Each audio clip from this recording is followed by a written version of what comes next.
If you're someone who's thinking about developing a climbing gym, or maybe you're a company and you've done a few projects and you feel like there might be better ways to handle your project development, I've been developing climbing gyms across the country for over 10 years, and now I even work internationally with different clients. And what I try to do with you is help you understand, and based on your specific situation, work with you to figure out how you get from where you are today to where you want to go, which is a successfully completed project. And for the last 20 years, I've worked as a climbing wall designer, I'm a licensed architect, I'm a registered contractor, and I've done a lot of different design build work and owner's representation on site. And so what we're really doing is looking to help you understand the process so that you can see where we're trying to go before you get there, and at least have another perspective that I've developed over a decade and really more, that includes not only things I've thought of, but things that I've incorporated from folks we've worked with,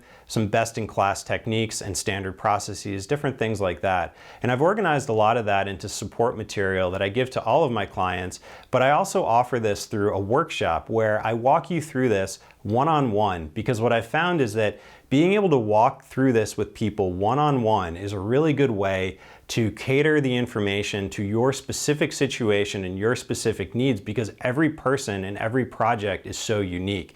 And so this is a good way to give people a view on where you're going before you even get there. And so if that's something that's interesting to you, please reach out, and I look forward to talking to you. Good luck with your projects, and thank you for watching.